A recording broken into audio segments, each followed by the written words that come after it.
I'm just so stoked that I finally get to talk to Matt Dusk, finally, after all these years. Well, I've talked to you before. You don't remember, do you? Of course I remember everything. I'm young. Yeah. Okay. No. So where did we first meet? Do you remember that? It had to be somewhere this century. It had to be in a studio somewhere. No. You're putting me on the spot. You so lose. Chateau de Charme. We used to do a summer series, and you performed. I was the host, and you literally came down and got me up and made me dance with you. Wow, in front that's like of 10 years ago. It was more than 10 years ago. Wow. Yeah. Time flies. I have that picture still, and that's a fabulous memory for me. It was a great day. I mean, what a great place. Yeah. So, Mr. Matt Dusk, you are on tour with a very exciting show, and I would like you to tell me all about it, because I read, and I quote, production value of a Broadway musical. Yes. And I am an old Broadway girl. I got my degree in drama, did a lot of musical theater. So I want to hear about your Sinatra show. So, I mean, Frank Sinatra's been around for obviously his music for almost over a century. And it's kind of one of those things where when people think of a show that's Sinatra music, they think of, like it's a tribute, it's kind of, it's songs. But what I try to do is I try to bring in the audience through stories, not only about Frank's life, but also my own. And we take you on a journey that takes you back in time, because in my opinion, this music is just the best. It's just the best. It's timeless, it's classic. And everyone in the audience who comes usually has a story associated with it. I'm turning 44 this year, and in jazz, I guess that seems young, but in the pop world, it's kind of a little bit older. But Frank Sinatra was in his prime in his 40s. And I kind of want to take people down that path where, he was a teenage idol, and then he became a real gentleman of this great music. So great music never dies. What would you say are your top 3 favorite songs in your Sinatra tribute?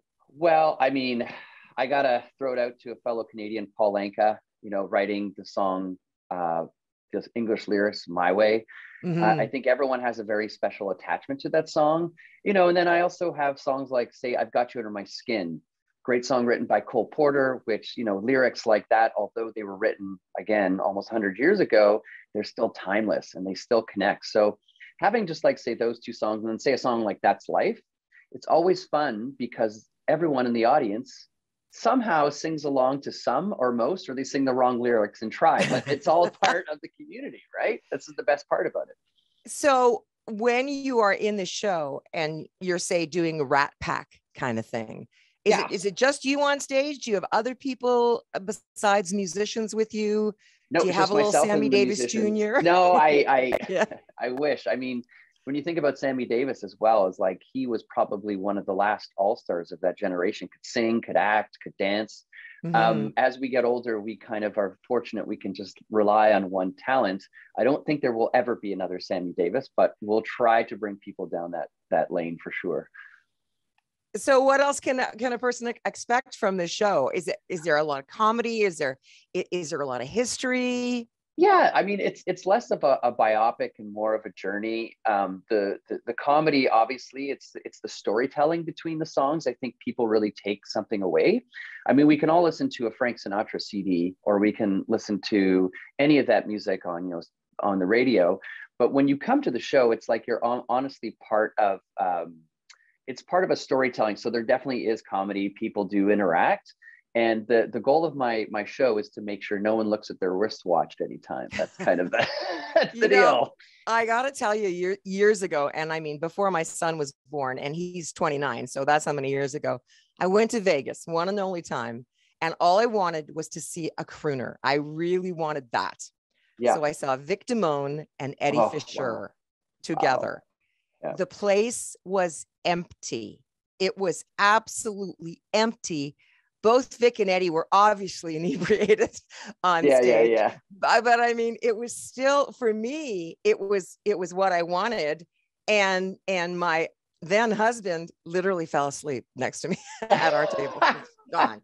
And and so I was wondering about that because for him, that was just a snooze fest. But I've seen you live. There is no way you're a snooze fest ever.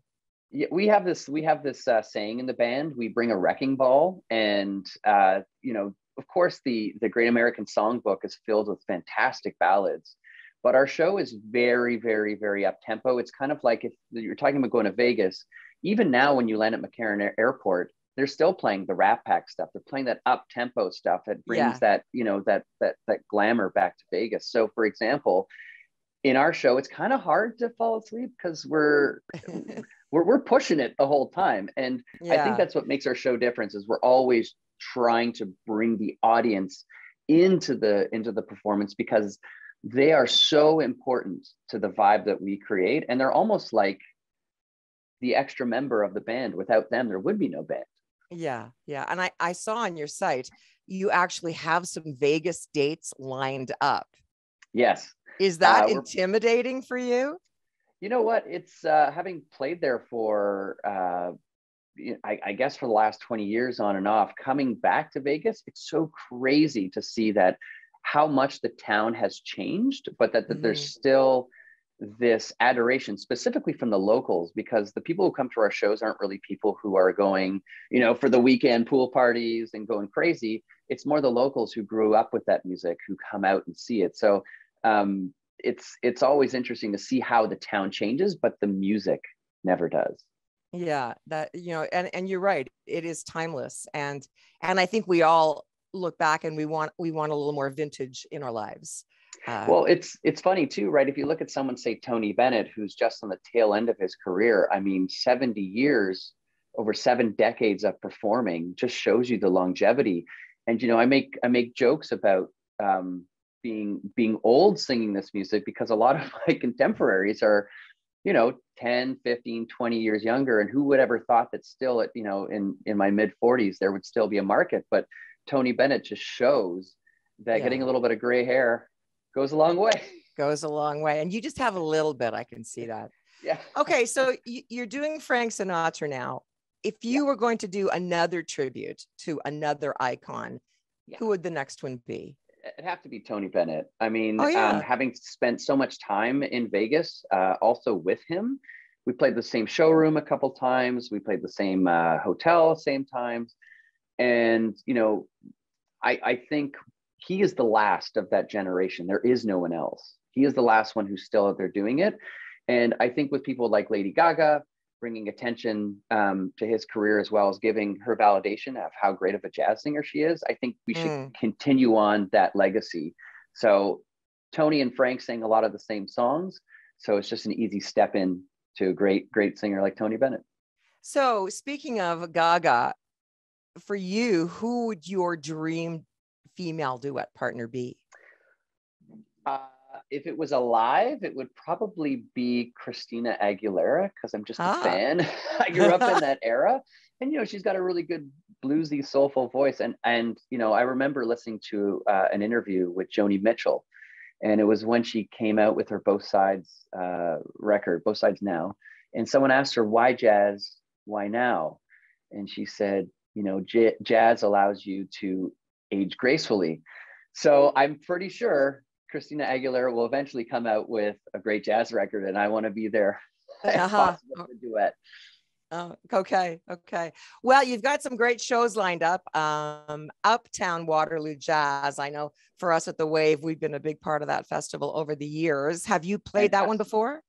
Yes, I think the last time we played was 5 years ago or 6 years ago, and weather permitting, it's such a beautiful night, obviously being under the stars, being outside. So those ones are rare, but they're fun. And that's Friday, July 22nd. Waterloo is my hometown, by the way. So give my regards. Down. We'll get you a plane. Okay. Then September 14th in Hamilton at the Studio Theater.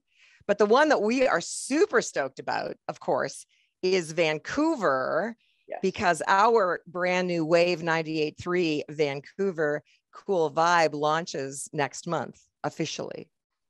Vancouver, I haven't been there for probably 5 or 6 years, and the Vogue Theater is a beautiful theater. So we want to bring a little bit of that old school class. Yeah. to the Vogue. Well, we are bringing that kind of classy musical vibe to the city. We're super stoked about that. I will be the midday host in Vancouver, and you will be there November 9th with us. And we are really happy about that. Will you be able to sleep in the next day and come to a show? I will always come to your shows, my friend, whenever I can. You will come backstage and we'll have some scotch before we go on. How about that? You'll have some scotch. I'll have I can't even say I'll have a martini, but I'll have a glass of wine. How about that? Perfect. Not a problem. We have lots for you. And one more question before we wrap up. Is there an album that goes along with this tour? Yes. Surprisingly, it's called Sinatra with Matt Dusk. All right. Sorry, go ahead. No, I was just going to say it's out, it's streaming, it's available for purchase, all those things. It's the record is coming out in Canada in September. So right now we have all these singles on YouTube and Spotify and Apple Music, and you can get a little taste. And then the full record comes out in September. Brilliant. Okay. Matt Dusk, thank you very much for joining me, Vickie van Dyke. And thanks for being one of our faves on the wave, because you are, and you have been for a long time. And I'm going to write down when we first met so I don't get quizzed on that again. Yeah, I'll never ask you that question ever again. Yeah. Okay, we're done. All right. Thank you very much. Vickie, you're the best. Thank you so much. We'll see you on the road. Okay. Bye. Ciao.